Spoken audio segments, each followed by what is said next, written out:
এই মুঘল গার্ডেন্সে কিন্তু অনেকগুলো স্টেপ উঠতে হয় এরকম, আর এখান থেকে কিন্তু আলাদাই একটা ভিউ পাওয়া যাচ্ছে।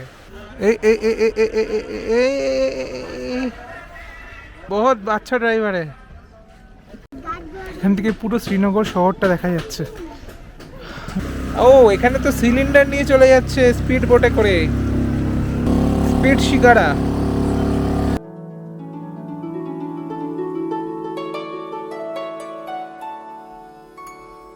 আগের পর্বে আপনাদের দেখিয়েছিলাম কিভাবে আমরা হিমগিরি এক্সপ্রেসে করে কলকাতা থেকে শ্রীনগরে পৌঁছেছি। যেহেতু আমরা শ্রীনগরে এসে একটি গ্রুপ ট্যুরের সাথে যোগ হয়েছি, তাই খাওয়া দাওয়া বা যাতায়াত নিয়ে আলাদা করে কোনো চিন্তা করতে হয়নি। তবে চাইলে আপনারাও গ্রুপ ট্যুর ছাড়াই নিজেদের মতন করে খুব সহজেই কাশ্মীর ঘুরে দেখতে পারেন। আজ শ্রীনগরে আমাদের প্রথম দিন। চলুন শুরু করি কয়েকটি মাস্ট ভিজিট লোকাল স্পট দিয়ে, যেগুলো না দেখলে শ্রীনগর ভ্রমণ সম্পূর্ণই মনে হয় না। শুভ সকাল শ্রীনগর থেকে। এখন বাজে হচ্ছে সকাল 9:20, আর আমরা আজকে বেরোচ্ছি এখন শ্রীনগরের লোকাল সাইট সিন করতে। তার আগে আমরা ব্রেকফাস্ট করে নেব। ব্রেকফাস্ট আমাদের এই পাশের হোটেলেই হচ্ছে, এই হোটেলেই ব্রেকফাস্ট হচ্ছে আমাদের। তো আমরা এখন নিচে গিয়ে ফার্স্টে ব্রেকফাস্ট করব, ব্রেকফাস্ট করে আমরা বেরোবো। ওয়েদার কিন্তু একদম ক্লিয়ার আছে, ঝকঝকে ওয়েদার। এই মুহূর্তে টেম্পারেচার হচ্ছে 6 ডিগ্রি সেন্টিগ্রেড, সেটাই কিন্তু সকালে ছিল 4 ডিগ্রিতে। আর এই হচ্ছে আমাদের হোটেলের রুম। আমাদের রুমের দেওয়াল, ফার্নিচার সবকিছুতেই কাশ্মীরে উডওয়ার্কের ছোঁয়া ছিল। পুরো রুমটাই ছিল কার্পেট মোড়া। শুধু রুম নয়, এমনকি সিঁড়িগুলোতেও ছিল কাশ্মীরি কাঠের সূক্ষ্ম নকশা আর কার্পেট বেছানো। মূল দরজা থেকে জুতো খুলে উপরে আসতে হয়। এখন বেরোলাম আমাদের হোটেল থেকে, এখন যাচ্ছি ওই হোটেলে ব্রেকফাস্ট করতে। ফার্স্ট চলে এসছে, ব্রেকফাস্টে আছে আমাদের পুরি আর সবজি, ডিম সিদ্ধও আছে। এখন ঘড়িতে বাজে সকাল 10:20, আর আমাদের গাড়ি ছেড়ে দিল আজকে শ্রীনগরের লোকাল সাইট সিন হবে। সাইট সিনে প্রথমেই আমরা যাব শঙ্করাচার্য মন্দির।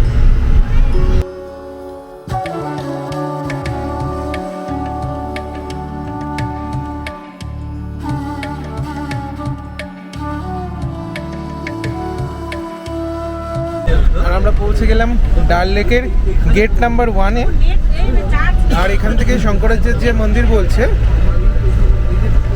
6.7 কিলোমিটার।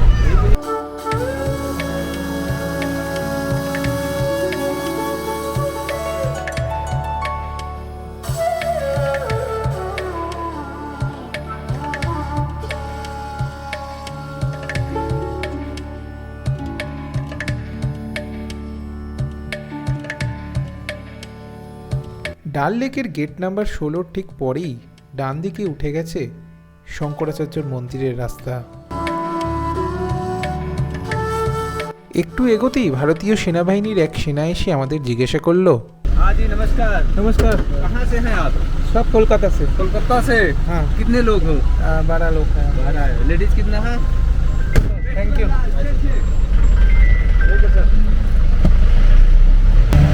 কোথা থেকে এসেছি জিজ্ঞেস করলো, তারপর কিন্তু আমাদের ছেড়ে দিল এখান থেকে।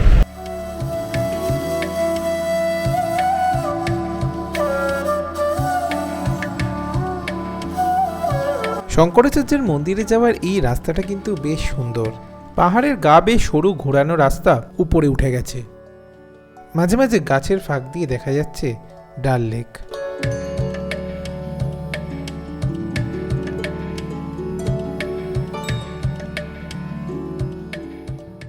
আমরা চলে এসেছি আমাদের প্রথম ভিউ পয়েন্টে। আমাদের গাড়ি পার্কিং হলো, আমরা এখন এখান দিয়ে উপরে যাব। এখান দিয়ে এখানে আমাদের বড় গাড়ি কিন্তু ছেড়ে আবার একটা অটো নিতে হয়।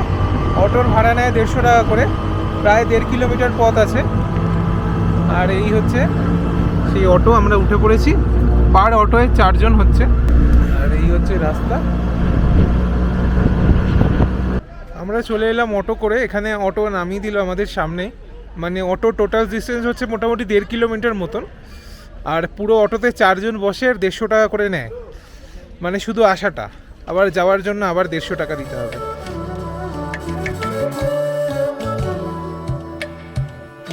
এখানে কিন্তু এইসব আইটেমস নিয়ে ঢোকা বারণ। চেক হয়। এই হচ্ছে মন্দির।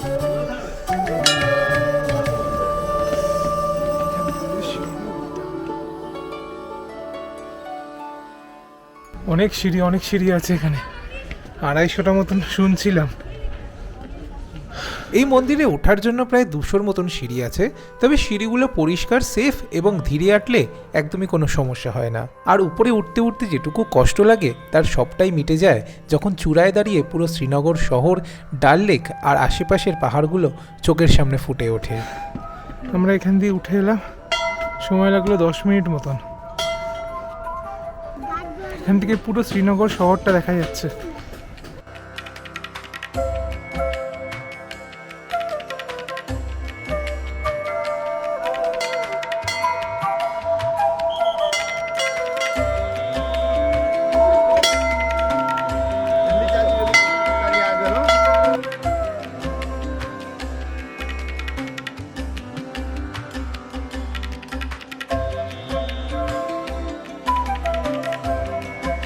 শ্রীনগরের শঙ্করাচার্য পাহাড়ের উপর দাঁড়িয়ে থাকা এই মন্দিরকে কাশ্মীরের সবচেয়ে পুরনো শিব মন্দিরগুলোর মধ্যে একটি বলা হয়। খ্রিস্টপূর্ব যুগে নির্মিত এই স্থাপনা পরে আদি শঙ্করাচার্যের সাধনার কারণে তাঁর নামে পরিচিত হয়। এখান থেকে পুরো শ্রীনগর, ঝেলাম নদী আর ডাল লেক সব একসাথে দেখা যায়।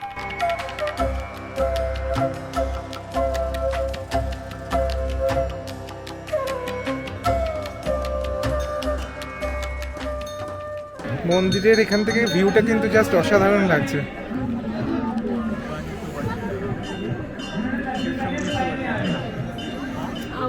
এখান থেকে কিন্তু ঝেলাম নদীও দেখা যাচ্ছে, উপর থেকে কিন্তু দারুণ লাগছে, জাস্ট পুরো এঁকে বেঁকে গেছে। এদিকটা দিয়ে যাচ্ছে ঝিলাম নদী, আর এদিকটা দিয়ে আমরা এলাম। এই যে রাস্তা, এই রাস্তা দিয়ে আমরা এসছি। এই ডাল লেকের পুরো ভিউ এখান দিয়ে কিন্তু দেখা যাচ্ছে। এই যে ডাল লেক, পুরো ডাল লেকের ভিউ।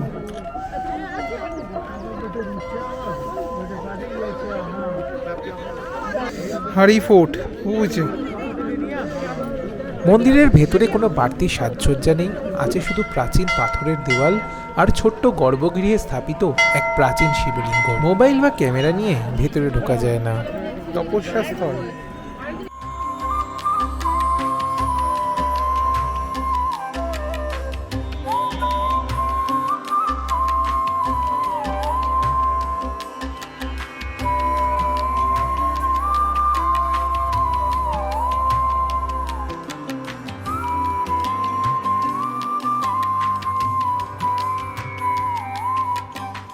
মন্দির থেকে বেরিয়ে আমরা কিন্তু হেঁটেই যাচ্ছি এখন আমাদের যেখানে গাড়ি দাঁড়িয়ে আছে পার্কিং স্লটে। শঙ্করাচার্যের মন্দির দেখার পর আমাদের গাড়ি আবার ছুটে চলল ডাল লেকের গা ঘেঁষে নিষাদবাগ বা মুঘল গার্ডেন্সের পথে।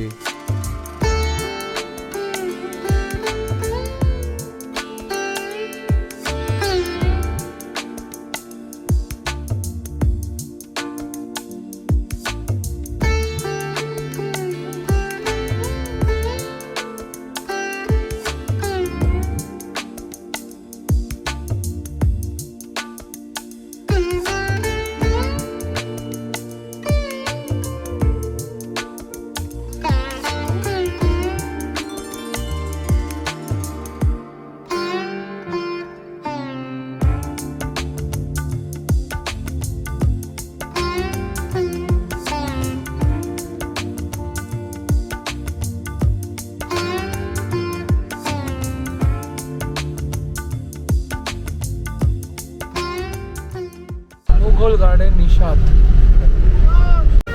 আমরা এখন চলে এসেছি আমাদের 2 নম্বর পয়েন্ট মুঘল গার্ডেন্সে। আর এখানে আমাদের এন্ট্রি টিকিট রয়েছে। এন্ট্রি টিকিট পার পার্সন 30 টাকা করে আমরা টিকিট নিয়ে নিয়েছি এখানে। আর এটা হচ্ছে মুঘল গার্ডেন্সের এন্ট্রি গেট। নিষাদবাগের অর্থ হলো গার্ডেন অফ জয় বা আনন্দের বাগান। 1633 খ্রিস্টাব্দে এই বাগানটি তৈরি করেছিলেন আসিফ খান, যিনি ছিলেন মুঘল সম্রাট জাহাঙ্গীরের পত্নী নূরজাহানের বড় ভাই। মুঘল সম্রাট শাহজাহানেরও পছন্দের বাগান ছিল এটি।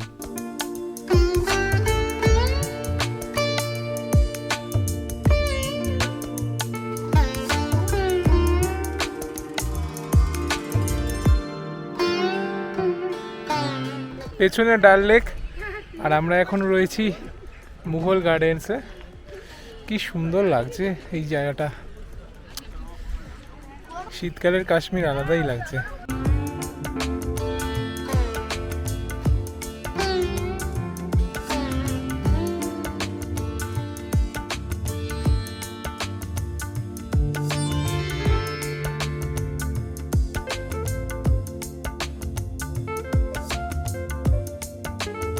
মুঘল গার্ডেন্সে কিন্তু অনেকগুলো স্টেপ উঠতে হয় এরকম, সেই স্টেপগুলো উঠে আমরা একদম উপরে স্টেপে উঠে এসেছি।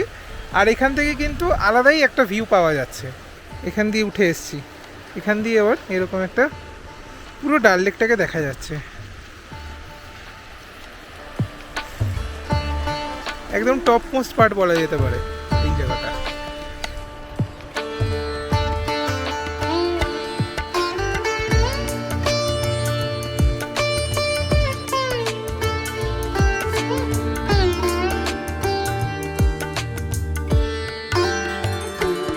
সুন্দর একটা বাগান, খুব well maintained, Nishat Bagh Mughal gardens. এর আগেও আমি একবার এসেছিলাম 2012-তে লাস্ট, তারপর এই প্রথম আসলাম 13 বছর বাদে। একই রকম সুন্দর আছে। এখন পর্যটকদের সেরকম একটা ভিড় নেই, ফুল টুল আরও বেশি ফুটলে আরও বেশি লোকজন আসবে।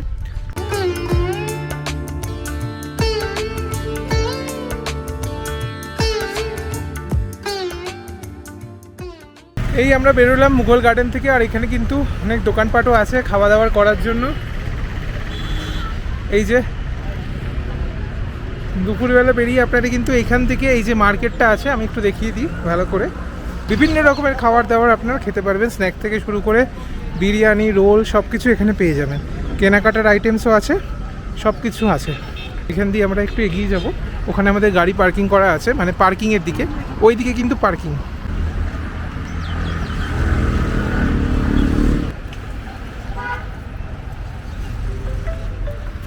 নিশাদবাগ বা মুঘল গার্ডেন্স থেকে বেরিয়ে আমরা কিন্তু যাচ্ছি হযরত বলের পথে।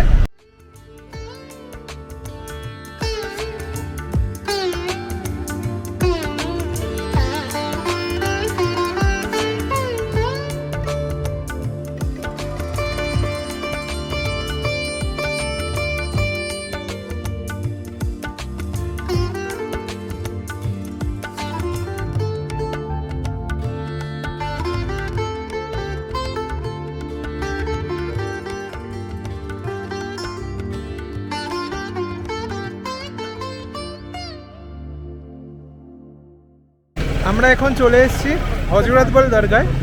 এই পেছনে আছে হযরত বল দরগা। আমরা এর ভেতরে যাব, গিয়ে দেখব। এখানে হচ্ছে সবচেয়ে বড় দরগা কাশ্মীরের। ডাল লেকের ঠিক ধারে দাঁড়িয়ে থাকা এই সাদা গম্বুজটি দূর থেকেই চোখে পড়ে। এই দরগাতে সংরক্ষিত আছে ইসলামের নবী হজরত মুহাম্মদের পবিত্র চুল। মূল অংশের নির্মাণ শুরু হয় মুঘল আমলে এবং শেষ হয় 20 শতকের মাঝামাঝি। আজ এটি কাশ্মীরি মুসলিমদের অন্যতম পবিত্র তীর্থস্থান, আর শুক্রবারে এখানে ভিড়ও হয় প্রচুর।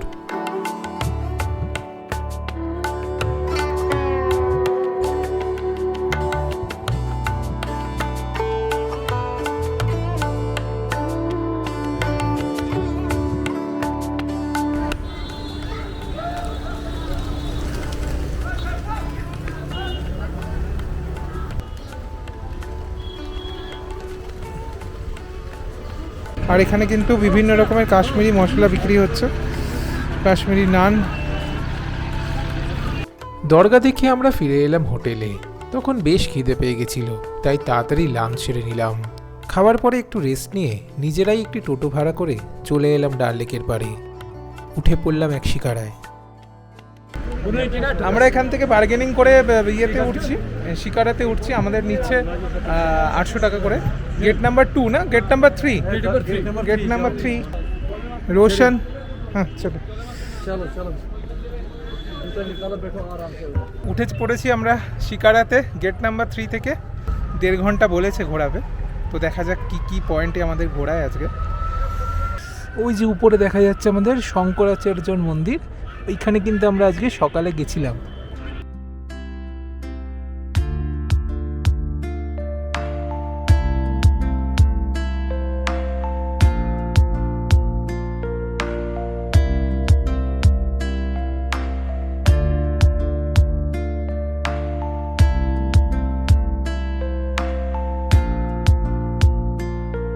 ये क्या है भैया, ये जो लेन है?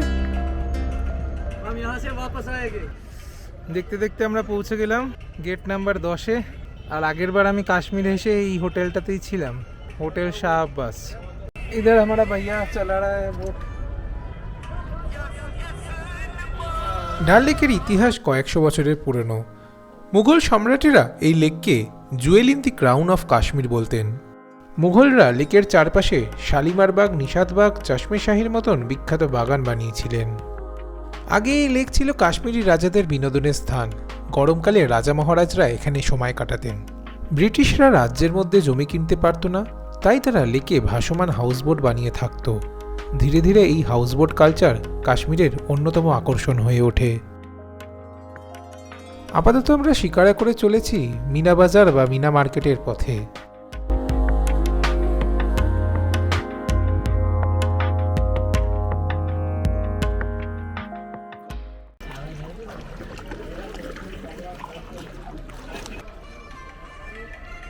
यहाँ से मीना बाजार शुरू हो रहा है।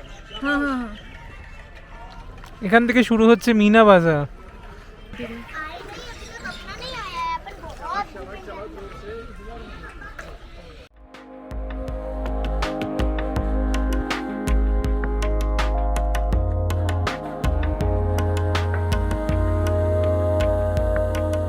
এটাই হচ্ছে কাশ্মীরের ডাল লেকের বিখ্যাত মিনা বাজার।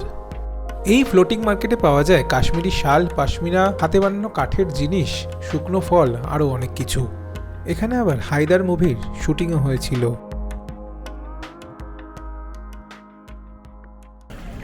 ये लोग इधर रहते भी हैं और काम भी करते हैं। सर्दी के टाइम में इसी के साथ काम करते हैं। আচ্ছা আচ্ছা गर्मी में ये सब्जियां वब्जियां बनाते हैं। আচ্ছা।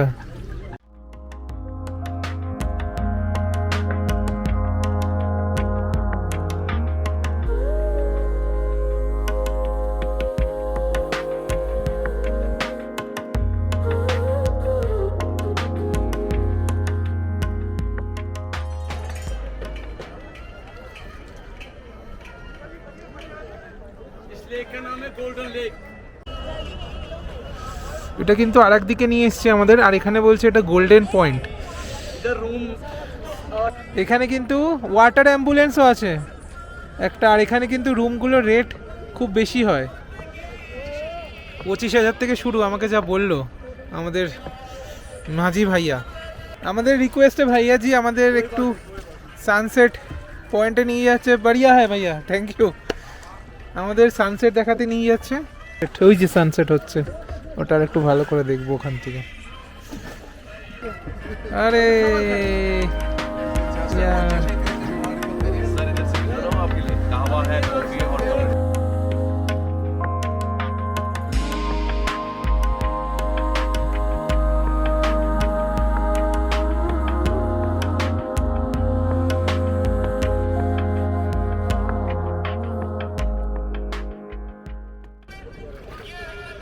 চলে গেল। এখন বাজে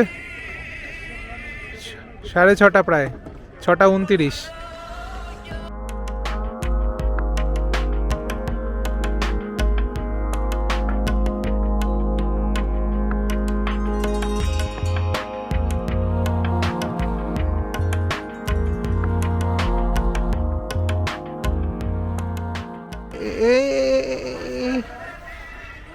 अरे बहुत अच्छा ড্রাইভার है। ও এখানে তো সিলিন্ডার নিয়ে চলে যাচ্ছে স্পিড বোটে করে। বাহ, স্পিড শিকারা। দেখুন একবার, দেখুন জাস্ট কি সুন্দর আকাশটা লাগছে দেখুন। আমার কিন্তু আর মেমোরি নেই, 2 মিনিট মতন রেকর্ড করা যাবে, তারপর আমি জানি না আমি কি করব। আমাকে এখন গিয়ে মাইক্রো এসডি কার্ড কিনতে হবে। আর এত দূর যদি ভালো লেগে থাকে ভিডিওটা একটা লাইক তো করে দিন অন্তত।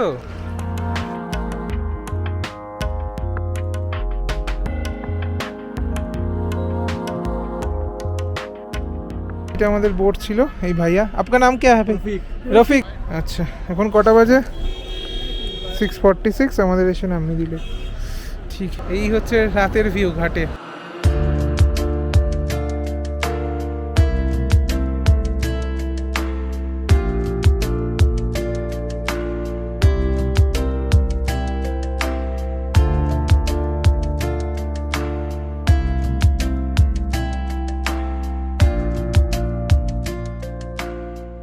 আমরা এখন চলে এসেছি একটু শপিং টপিং করতে। তো এখানে আছে বিভিন্ন রকমের জিনিস শপিং করার জন্য। আমরা নিয়ে নিয়েছি এরকম একটা টুপি, ये आपने उल्टा पहना है। এটা একটা নিয়ে নিলাম, এই কালারটা, এই কালারটা খুব স্যুট করছে। এখানে পুরো এরকম মার্কেট বসেছে।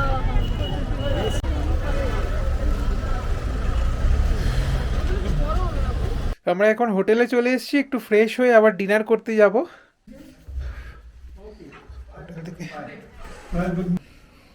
আমরা এখন যাচ্ছি হোটেল থেকে বেরিয়ে আর একটা হোটেলে ডিনার করতে। আর এখানে আমাদের খাওয়া দাওয়ার ব্যবস্থা হয়েছে, ফুলকপির তরকারি আর কি আছে, চিকেন ভাইয়া, চিকেন। বাহ। জমিয়ে খাওয়া দাওয়ার গল্প শেষ করে শ্রীনগরের প্রথম দিন কাটলো আমাদের। এর পরের পর্ব সাজানো থাকবে আমাদের গুলমার্গের অভিজ্ঞতায়। স্নোফল শুরু হয়ে গেছে, স্নোফল হচ্ছে এখন, হালকা হালকা স্নোফল শুরু হয়ে গেছে।